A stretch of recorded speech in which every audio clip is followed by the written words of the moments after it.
गर्मी में जुगाड़ू बहू का पहाड़ में ठंडा हरा भरा ससुराल। यार आजकल कितनी ज्यादा गर्मी है, मैं तो ये देखकर हैरान हूँ। अभी इतनी गर्मी है तो ऐसा लग रहा है जून में शरीर ही ना पिघल जाए गर्मी से। और हाथ में बोझा लेकर चलना तो और मुश्किल लग रहा है अभी इतनी गर्मी में। दीदी गर्मी जिस तरह की पड़ रही है लग रहा है जल्दी ही कुछ ना कुछ करना पड़ेगा। हाँ तुम सही कह रही हो।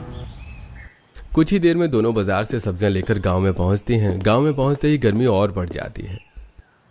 ये क्या, पूरे रास्ते इतनी गर्मी नहीं लगी, घर आके जितनी गर्मी लग रही है। दीदी गांव में घनी बस्ती है इसीलिए गर्मी ज्यादा है। चलो अब घर में चलते हैं, खाना भी बनाना है वरना देर होगी। दोनों घर के अंदर आती हैं जहां सास सुषमा पिंकू को संभाल रही होती है। वो गोद में लिए इधर उधर घूम रही होती है। पसीने से तर पिंकू लगातार रो रहा होता है और सुषमा के चेहरे पर गर्मी की झुंझलाहट साफ दिखाई दे रही होती है। आ गई बहू, ले अब तो अपना बच्चा संभाल। देख कितनी जोर जोर से रो रहा है। इतनी गर्मी में मैं भी परेशान हो गई हूँ इसे संभालते संभालते। अरे माँ जी दीजिए। पिंकू बेटा क्या हुआ? चुप हो जा बेटा, बहुत गर्मी लग रही है ना। मम्मा बहुत गर्मी है, पसीना आ रहा है, अच्छा नहीं लग रहा। और तू खड़ी क्या है कीर्ति, जा जल्दी से खाना बना, सबको भूख लगी होगी, दिन भर काम करके आएंगे सब। माँ जी इतनी गर्मी में अकेले खाना बनाना बहुत मुश्किल हो जाएगा। सच में हालत खराब हो जाती है चूल्हे के पास खड़े होकर। श्वेता जी आप थोड़ा साथ में मदद कर दो ना, जल्दी बन जाएगा और मुझे भी थोड़ी राहत मिल जाएगी। भाभी मुझे भी बहुत गर्मी लग रही है, ऊपर से कॉलेज का असाइनमेंट भी पूरा करना है। आज तो बिल्कुल टाइम नहीं है मेरे पास। अरे श्वेता बनवा देगी तो क्या हो जाएगा, इतनी भी क्या थकान है, घर का काम है करना ही पड़ता है। माँ आप बोल रही हो तो ठीक है, लेकिन जल्दी खत्म कर लेते हैं। इसके बाद कीर्ति और श्वेता रसोई में जाती हैं। अंदर घुसते ही गर्मी का तेज झोंका लगता है। चूल्हे के पास खड़ा होना जैसे सजा बन गया हो। हाय राम, यहाँ तो बाहर से भी ज्यादा गर्मी है। लगता है आज तो जान ही निकल जाएगी। सच में ऐसा लग रहा है जैसे ओवन में खड़े हैं हम, लेकिन क्या करें, खाना तो बनाना ही पड़ेगा। दोनों जल्दी जल्दी सब्जी काटती हैं, आटा गूंथती हैं और दाल चढ़ा देती हैं। गर्मी के कारण दोनों के चेहरे लाल हो जाते हैं और कपड़े पूरी तरह से भीग जाते हैं। श्वेता थोड़ा पानी दे दो ना, गला सूख गया है। लो भाभी मैं भी पी लेती हूँ। सच में आज तो बहुत ज्यादा गर्मी है। कुछ ही देर में सब्जी और दाल बन जाती है और सिर्फ रोटी बनाना बाकी होता है। दोनों की हालत इतनी खराब हो चुकी होती है कि वो रसोई से बाहर आकर दरवाजे के पास बैठ जाती है। बस भाभी अब मुझसे नहीं हो रहा, थोड़ी देर आराम कर लेते हैं फिर रोटी बना लेंगे। हाँ बिल्कुल, अभी तो ऐसा लग रहा है जैसे चक्कर आ जाएगा, थोड़ी देर बाद बना लेंगे। दोनों दरवाजे पर बैठी होती हैं तभी सामने वाले घर से पड़ोसन कमला उन्हें देख लेती है और मुस्कुराते हुए पास आ जाती है। अरे वाह क्या बात है, आज तो खाना जल्दी बन गया लगता है।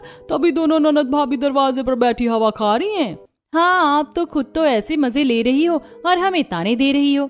अरे मैं तो मजाक कर रही थी, पर सच बताऊं तुम लोग भी घर में एसी लगवा लो या कम से कम कूलर ही। इतना भी क्या गरीबी करो ना, आजकल हर घर में कुछ ना कुछ होता है।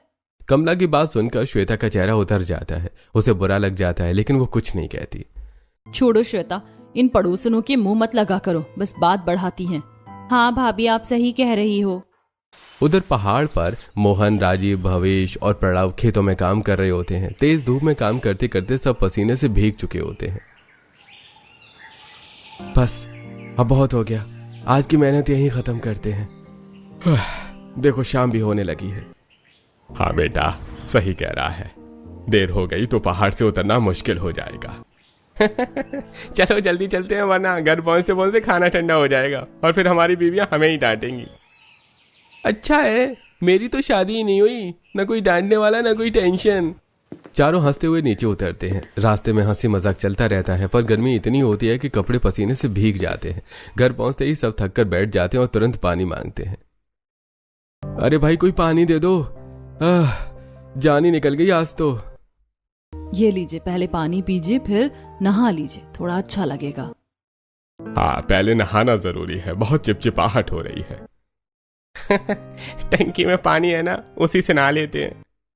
सब बारी बारी से टंकी के पानी से नहाने जाते हैं लेकिन पानी इतना गर्म होता है कि नहाने के बाद भी उन्हें राहत नहीं मिलती। अरे ये क्या, पानी तो उबल रहा था, नहाने के बाद भी गर्मी कम नहीं हुई। सही कहा, ऐसा लग रहा है जैसे गर्म पानी से नहा लिए। थोड़ी देर बाद सब लोग खाना खाने बैठते हैं। गर्मी के कारण सबका मन भी ठीक से खाने में नहीं लगता, लेकिन भूख के कारण सब खा लेते हैं। लो सब खाना खा लो, आज बहुत मेहनत की है तुम लोगों ने। खाना खाने के बाद सब सोने की तैयारी करते हैं, लेकिन एक ही कमरे का घर होने के कारण सभी को बहुत परेशानी होती है।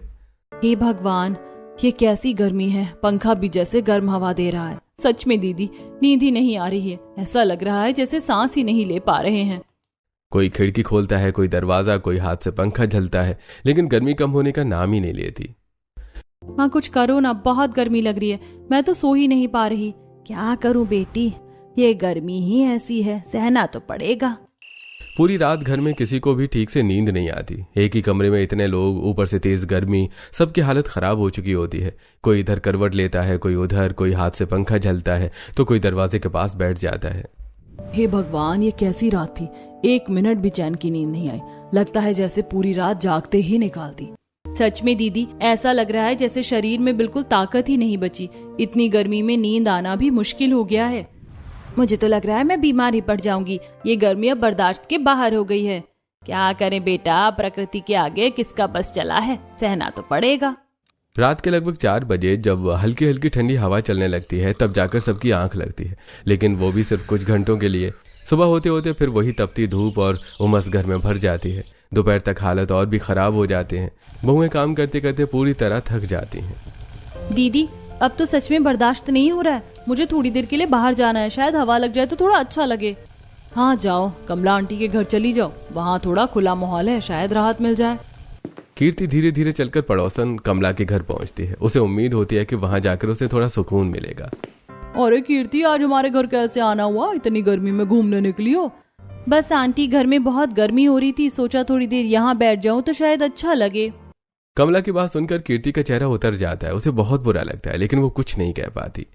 जी आंटी, आप सही कह रही हो। थोड़ी देर चुपचाप बैठने के बाद कीर्ति बिना कुछ बोले वहां से उठकर वापस घर आ जाती है। घर पहुंचते उसकी आंखों में हल्की नमी होती है, लेकिन वो किसी को कुछ नहीं बताती। क्या हुआ कीर्ति, इतनी जल्दी वापस आ गई? वहाँ अच्छा नहीं लगा क्या? नहीं दीदी, बस ऐसे ही, मन नहीं लगा। दोपहर के समय जब भावेश जी खाना खाने के लिए घर आते हैं तो बहुओं की हालत देखकर उन्हें भी चिंता होने लगती है। बेटा, तुम लोग बहुत परेशान लग रही हो। अगर इतनी गर्मी लग रही है तो मेरे साथ ऊपर पहाड़ पर चलो। वहां खेतों में पेड़ है, हवा चलती है। वहां इतनी गर्मी नहीं है, वहां इसका आधा भी नहीं लगेगा। सच में पापा जी, वहाँ थोड़ा ठंडा रहता है क्या? हाँ बेटा, बहुत फर्क है। चलो, आज तुम लोग भी साथ चलो। हाँ दीदी, चलो ना। वैसे भी पापा जी लोग रोज अकेले ही मेहनत करते हैं, हम भी थोड़ी मदद कर देंगे। हाँ चलो, सब चलते हैं। घर में बैठे बैठे तो और गर्मी लगती है। इसके बाद बहुएं सास और श्वेता सभी भावेश जी के साथ पहाड़ की तरफ निकल पड़ते हैं। चढ़ाई करना आसान नहीं होता। गर्मी और थकान दोनों मिलकर उन्हें और भी परेशान कर देते हैं। अरे, ये पहाड़ चढ़ना भी कोई आसान काम है क्या? मेरी तो सांस ही फूल गई। बस थोड़ा और, फिर हम ऊपर पहुंच जाएंगे। जैसे ही सब लोग ऊपर पहुंचते हैं, ठंडी हवा का झोंका होने लगता है और सबके चेहरे पर अचानक सुकून आ जाता है। अरे वाह, यहाँ तो सच में बिल्कुल ठंडा लग रहा है, जैसे किसी और ही जगह आ गए हों। हाँ दीदी, यहाँ तो गर्मी का नाम ही नहीं है। कितना अच्छा लग रहा है। देखा, मैंने कहा था ना, यहाँ का माहौल अलग ही है। पेड़ों की छांव, ठंडी हवाएं और खुला वातावरण सब मिलकर एक अलग ही सुकून देते हैं। बहुएं धीरे धीरे खेतों में काम भी करने लगती हैं। यहाँ काम करना भी कितना आसान लग रहा है। नीचे घर में तो सांस लेना भी मुश्किल हो जाता है। सच में अगर हो सके तो मैं तो यहीं रह जाऊं। धीरे धीरे पूरी दोपहर कब बीत जाती है किसी को पता ही नहीं चलता। शाम होते ही सब नीचे गांव लौटने लगते हैं, लेकिन जैसे ही नीचे आते हैं फिर वही गर्मी उनका स्वागत करती है। उफ, नीचे आते ही फिर वही गर्मी। ऊपर ही अच्छा था। हाँ सच में, ऊपर कितना सुकून था। कुछ दिन यही चलता रहता है। गर्मी भी बढ़ती है और पड़ोसियों के ताने भी। एक दिन अचानक सुषमा की नंद यानी भावेश जी की बहन बुआ जी उनके घर रहने आ जाती हैं। अरे सुषमा, ये कैसा घर है? इतनी गर्मी, एक भी ठंड का इंतजाम नहीं। अरे दीदी, जैसा है वैसा है। आप बैठो, बहुएं पानी लेकर आती हैं। बहुएं उनकी खूब खातिरदारी करती हैं, लेकिन घर की गर्मी बुआ जी को बिल्कुल पसंद नहीं आती। बेटा, तुम लोग एक कमरे के घर में कैसे रहते हो? जब मेहमान की खातिरदारी की व्यवस्था नहीं थी तो बुलाया ही क्यों? बुआ जी, हम लोग कोशिश कर रहे हैं। और मेरे घर में तो हर कमरे में एसी लगा है। मैंने सोचा था कम से कम पंखा तो अच्छा होगा, लेकिन यहाँ तो हाथ पंखा भी ठीक से नहीं है। कैसे गुजारा करते हो तुम लोग?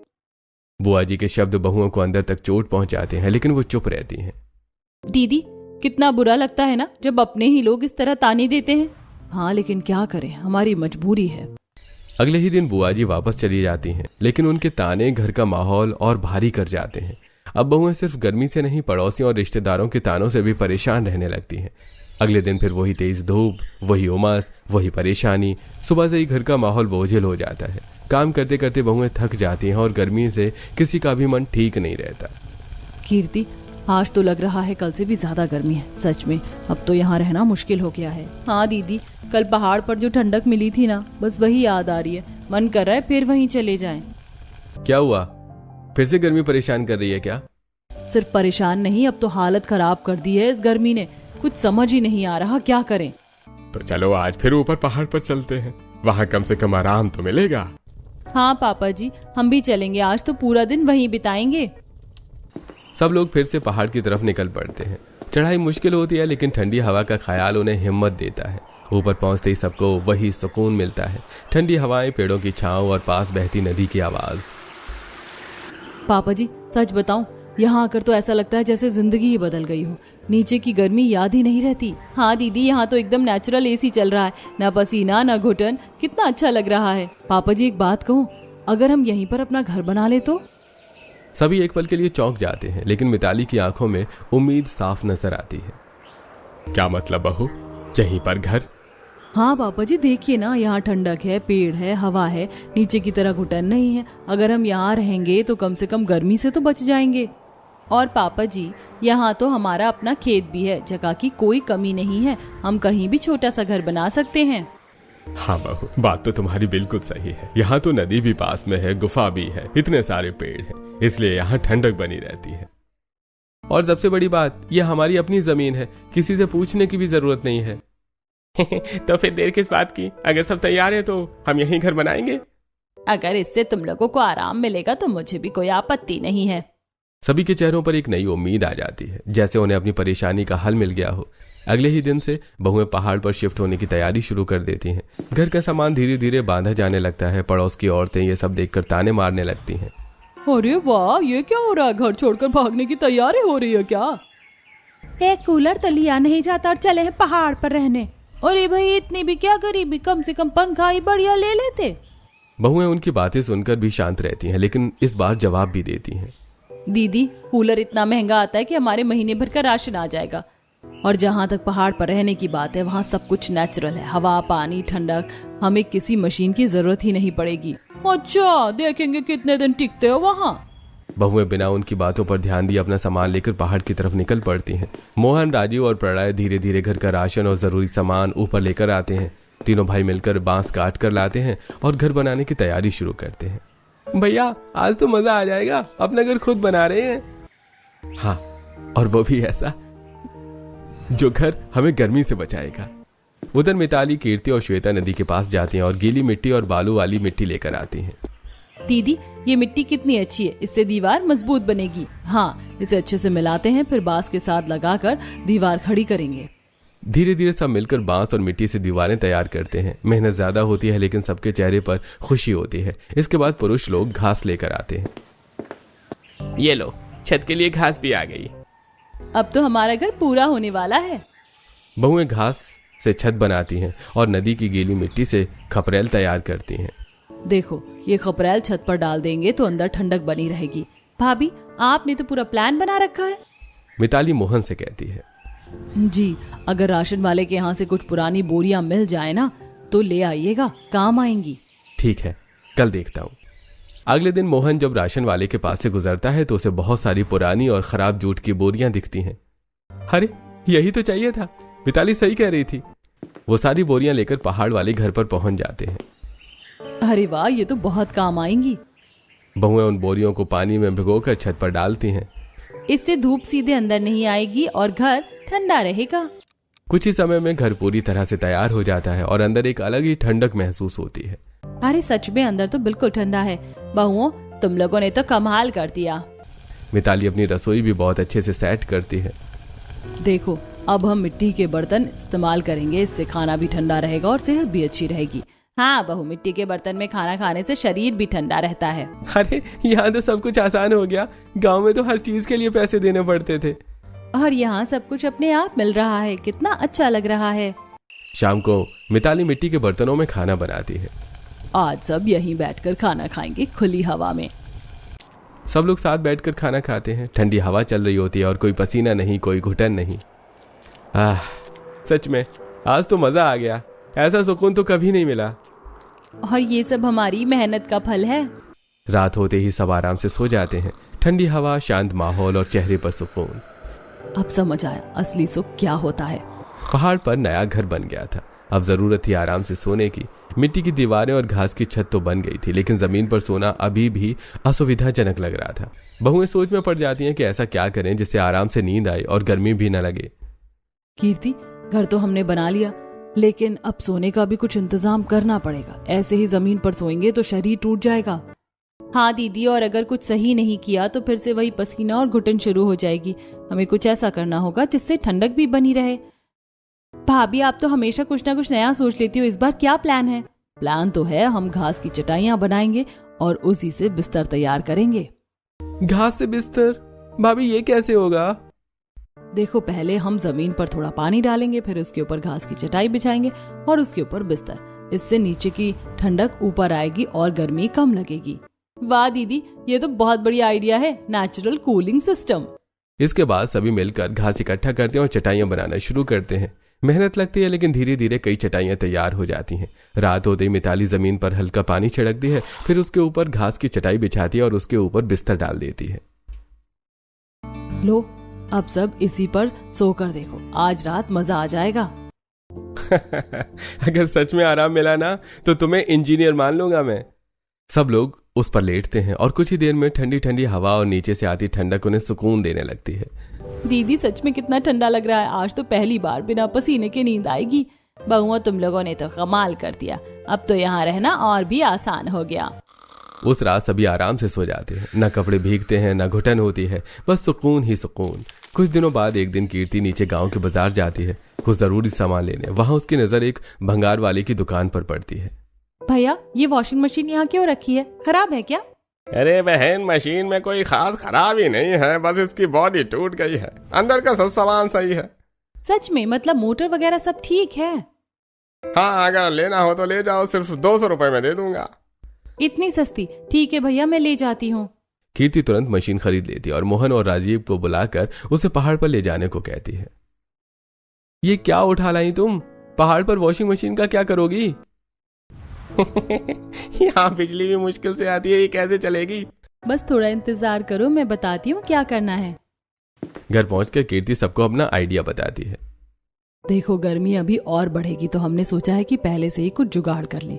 पुराने कूलर का मोटर और पंखा तो हमारे पास है ही। हम मिट्टी का नया कूलर बनाएंगे और इस वॉशिंग मशीन की बॉडी हम मिट्टी से बना देंगे। अंदर के पार्ट्स उसी में फिट कर देंगे। भाभी, ये तो बहुत बड़ा आइडिया है। अगर ये काम कर गया ना तो कमाल हो जाएगा। मेरी बहुएं हैं ही इतनी होशियार। सब इस आइडिया से सहमत हो जाते हैं और काम शुरू हो जाता है। बहुएं मिट्टी इकट्ठा करती हैं और कूलर का नया ढांचा बनाती हैं। पुराने कूलर से मोटर और पंखा निकालकर उसमें फिट कर देती हैं। देखो, हवा इस तरफ से आएगी और पानी से होकर गुजरेगी तो ठंडी हो जाएगी। बिल्कुल बिल्कुल देसी एसी बन जाएगा। वहीं वॉशिंग मशीन के लिए भी मिट्टी का ढांचा तैयार किया जाता है। इस तरह से हम इसे शेप देंगे, फिर अंदर सारे पार्ट्स लगा देंगे। वायरिंग में और राजीव कर देते हैं ताकि ठीक से चल सके। हाँ, सब सही से कनेक्ट करना पड़ेगा। कुछ ही समय में दोनों चीजें तैयार हो जाती हैं, एक देसी मिट्टी का कूलर और मिट्टी की वॉशिंग मशीन। वाह, ये तो किसी साइंस प्रोजेक्ट से कम नहीं है। इसके बाद कीर्ति एक पाइप लगाकर कूलर को नदी से जोड़ देती है। इससे पानी सीधे नदी से आएगा और कूलर चलता रहेगा। और ये जो पानी निकलेगा उसे खेत में भेज देंगे ताकि पानी भी वेस्ट ना हो। बहू, तुम लोगों ने तो पूरे सिस्टम को ही बदल दिया। अब जब भी थोड़ी गर्मी लगती, बहुएं कूलर चला देती और घर में तुरंत ठंडक फैल जाती। अरे, ये तो सच में एसी से भी बढ़िया है। और बिल भी नहीं आएगा। दोपहर के समय सब लोग पास की गुफा में जाकर समय बिताते, जहां और भी ज्यादा ठंडक रहती। यहाँ तो बिल्कुल हिल स्टेशन जैसा फील आता है। और फ्री में। धीरे धीरे बहुएं सोचती हैं कि क्यों ना यहाँ और हरियाली बढ़ाई जाए। अगर हम यहाँ पेड़ लगाएंगे तो और ठंडक बढ़ेगी। हाँ, और फल भी मिलेंगे, सब कुछ अपना होगा। वो नारियल, आम, अमरूद, अनार, पपीता जैसे पेड़ लगाती हैं। कितना अच्छा लग रहा है, जैसे अपना छोटा सा जंगल बना रहे हो। खेतों में भी हरी सब्जियां उगाई जाती हैं। जितना हल्का और ठंडा खाना खाएंगे शरीर भी उतना ठंडा रहेगा और मार्केट जाने की जरूरत भी नहीं पड़ेगी। वो खरबूजा और तरबूज भी उगाती हैं। अब तो गर्मी में भी मजे ही मजे हैं। हर सुबह मिताली नारियल तोड़ती और सबको नारियल पानी पिलाती। ये लो सब फ्रेश नारियल पानी पियो, अब तो शरीर भी ठंडा रहता है और मन भी खुश। समय धीरे धीरे बीतता है और उनकी मेहनत रंग लाती है। छोटे पौधे कब बड़े होने लगते हैं, खेतों में हरी सब्जियां लहलाती हैं, चारों ओर हरियाली और बढ़ जाती है। कीर्ति देखो तो हमारे लगाए हुए पौधे कितने अच्छे से बढ़ रहे हैं, सच में दिल खुश हो जाता है ये सब देखकर। हाँ दीदी, पहले जहाँ सिर्फ खाली जमीन थी अब वहाँ इतनी हरियाली है जैसे अपना छोटा सा स्वर्ग बन गया हो। और ये सब हमारी मेहनत का फल है। सच में भाभी आप लोगों ने कमाल कर दिया। खेतों में टमाटर, लौकी, भिंडी, पालक, ककड़ी जैसी हरी सब्जियां खूब उगने लगती हैं। फलदार पेड़ों पर भी छोटे छोटे फल दिखने लगते हैं। अरे अब तो बाजार जाने की जरूरत ही नहीं पड़ेगी, सब कुछ यहीं मिल रहा है। सही कहा, अब तो खाना भी शुद्ध और ताजा मिल रहा है। लेकिन एक कमी अभी भी थी। गर्मी में ठंडा पानी और खाने को सुरक्षित रखने के लिए कोई ठोस इंतजाम नहीं था। दीदी एक बात कहूँ, सब कुछ तो हमने जुगाड़ कर लिया लेकिन एक फ्रिज होना बहुत जरूरी है। हाँ, खासकर इस गर्मी में पानी ठंडा नहीं मिलता और खाना भी जल्दी खराब हो जाता है। तो अब क्या करेंगे, यहाँ बिजली का भी कोई भरोसा नहीं है। मैंने एक रील में देखा था मिट्टी का फ्रिज बनता है बिना बिजली के। सच में वो कैसे काम करता है? उसमें ऊपर से पानी डालते हैं और नीचे से पानी रिसता है जिससे अंदर ठंडक बनी रहती है, टेम्परेचर भी काफी कम हो जाता है। भाभी अगर ये काम कर गया ना तो फिर तो मजा ही आ जाएगा। दोनों बहुएं मिलकर मिट्टी का फ्रिज बनाने में लग जाती हैं। वो नदी से अच्छी चिकनी मिट्टी लाती हैं और धीरे धीरे उसका ढांचा तैयार करती हैं। दीदी इसको थोड़ा मोटा रखना पड़ेगा ताकि ठंडक ज्यादा देर तक रहे। हाँ, और अंदर का स्पेस भी सही रखना होगा ताकि ज्यादा सामान आ सके। काफी मेहनत के बाद मिट्टी का फ्रिज तैयार हो जाता है। ऊपर पानी डालने की जगह और नीचे स्टोरेज का हिस्सा भी बना दिया जाता है। चलो अब इसे इस्तेमाल करके देखते हैं। वो ऊपर से पानी डालती हैं, धीरे धीरे रिसने लगता है और कुछ ही समय में अंदर ठंडक महसूस होने लगती है। दीदी सच में अंदर तो ठंडा लग रहा है, देखो मैंने कहा था ना काम करेगा। अब वो सब्जियां, पानी और खाना उसी मिट्टी के फ्रिज में रखने लगती हैं। मम्मी ये फ्रिज तो बहुत अच्छा है, इसमें पानी भी ठंडा हो गया। भाभी ये पानी तो बिल्कुल फ्रिज जैसा लग रहा है, नॉर्मल नहीं, एकदम ठंडा और फ्रेश। बहुओं तुम लोगों ने तो घर को पूरा बदल दिया। इसके बाद बहुएं छोटे छोटे मिट्टी के बोतल भी बनाती हैं। इससे हम पानी भरकर फ्रिज में रखेंगे और जब पिएंगे तो और ठंडा लगेगा और प्लास्टिक का इस्तेमाल भी नहीं करना पड़ेगा। अब घर में हर चीज व्यवस्थित होने लगती है, लेकिन सोने के लिए अभी भी थोड़ी परेशानी रहती है। कीर्ति, हमें और बिस्तर बनाने होंगे ताकि सब आराम से सो सके। हाँ दीदी, 2-3 और घास के बेड बना लेते हैं। दोनों मिलकर और घास के बेड तैयार करती हैं। अरे अब तो लग रहा है होटल खुल गया है यहाँ। हाँ, नेचुरल होटल। इसके साथ ही वो बांस और लकड़ी से एक छोटी अलमारी भी बनाते हैं। अब सारा सामान इसमें रखेंगे ताकि इधर उधर बिखरा ना रहे। अब तो पूरा घर सेट हो गया है। धीरे धीरे उन्होंने गर्मी से बचने का हर जुगाड़ कर लिया था। अब उनके घर में गर्मी का असर बहुत कम हो गया था। पेड़ों के नीचे बैठकर वो आम का अचार बनाती हैं। देखो इतने सारे आम हैं, क्यों ना अचार बना ले। हाँ, और यहाँ धूप भी अच्छी मिलती है, आराम से सूख जाएगा। और पापड़ भी बना लेते हैं, यहाँ तो जल्दी सूख जाएंगे। वो मिलकर अचार और पापड़ बनाती हैं और धूप में सुखाती हैं। अब तो घर में सब कुछ बनने लगा है, बाहर से कुछ लाने की जरूरत ही नहीं है। साथ ही साथ वो खेतों में भावेश जी की मदद भी करती हैं। बहुआ तुम लोगों ने तो खेती भी आसान कर दी, अब काम भी जल्दी हो जाता है और घर भी संभाल रही हैं। सच में बहुत मेहनती हैं ये। अब रात में उन्हें ज्यादा परेशानी नहीं होती। अगर थोड़ी गर्मी लगती भी है तो वे अपनी मिट्टी वाला कूलर चला लेते हैं। दीदी अब तो सच में सुकून मिलता है, पहले जैसी परेशानी बिल्कुल नहीं रही। एक दिन दोपहर के समय जब सब लोग अपने अपने काम में लगे हुए थे, तभी सुषमा के फोन की घंटी बजती है। सुषमा फोन उठाती है और उधर से बुआ जी की आवाज आती है। हाँ दीदी नमस्ते, कैसी हो आप? अरे सुषमा क्या बताऊं, घर का रिनोवेशन चल रहा है, पूरा घर उल्टा पुल्टा है, बहू बेटे कहीं और जा रहे हैं, तो सोचा अगर तुम कहो तो अब कुछ दिन मैं तुम्हारे यहाँ आ जाऊं। हाँ दीदी क्यों नहीं, आप आ जाओ, आपका ही घर है। फोन करते ही श्वेता तुरंत बहुओं के पास दौड़ कर आती है। भाभी ये तो बहुत बढ़िया मौका है बुआ को सबक सिखाने का। क्या मतलब? अरे वही जब आई थी तब कितने ताने मार रही थी कि उनके घर में एसी है, यहाँ तो पंखा भी ढंग का नहीं है। मिताली और कीर्ति दोनों को वो बात याद आ जाती है और उनके चेहरे पर हल्की सी मुस्कान आ जाती है। हाँ अब समय आ गया है, हम भी उन्हें दिखाएंगे कि बिना पैसे के भी दिमाग से क्या क्या किया जा सकता है। और इस बार हम बनाएंगे मिट्टी का एसी ताकि बुआ को देखकर हैरान रह जाएं। अच्छा तो फिर हम भी साथ हैं, बताओ क्या करना है। अगले दिन मिताली और कीर्ति कबाड़ी वाले के पास जाती हैं। भैया कुछ काम का मिल जाए तो बताना। तभी उन्हें एक पुराना एसी का मोटर दिखाई देता है। अरे ये तो एसी का मोटर है। हाँ बहन, पुराना एसी खराब हो गया था, मोटर बचा हुआ है, लेना हो तो ले जाओ। हाँ भैया हमें चाहिए। वो मोटर लेकर पहाड़ पर वापस आती हैं और काम शुरू कर देती हैं। मिट्टी से एक बड़ा ढांचा बनाया जाता है जिसमें एसी का मोटर और पंखा फिट किया जाता है। साथ ही पानी की भी व्यवस्था की जाती है ताकि हवा ठंडी होकर बाहर आए। देखो जब ये मोटर चलेगा तो पानी इसके अंदर से गुजरेगा तो हवा एकदम ठंडी हो जाएगी। हाँ, सब कनेक्ट सही हो गया है, अब ये बढ़िया चलेगा। कुछ ही समय में उनकी मिट्टी का एसी तैयार हो जाता है। भाभी ये तो सच में कमाल कर दिया आपने। अगले दिन बुआ जी पहाड़ पर पहुंचती हैं। अरे ये क्या, तुम लोगों ने तो पूरा घर ही बदल दिया। हाँ ये दीदी अंदर चलिए। जैसे बुआ अंदर आती हैं उन्हें ठंडी हवा का एहसास होता है। अरे ये कैसे, यहाँ तो बिल्कुल एसी जैसी ठंडक है। वो ये हमारा खुद का बनाया हुआ एसी है, मिट्टी का। क्या, मिट्टी का एसी? मिताली उन्हें बिठाकर मिट्टी के फ्रिज का ठंडा पानी देती हैं। लीजिए बुआ जी ठंडा पानी पीजिए। अरे ये तो बिल्कुल फ्रिज जैसा ठंडा है। हाँ बुआ जी ये भी हमने खुद बनाया है। बुआ चारों तरफ देखती हैं, एक कमरे में कूलर, दूसरे में एसी, हर जगह ठंडक और हरियाली। मैं तो सोच भी नहीं सकती थी तुम लोगों ने इतना सब कर लिया।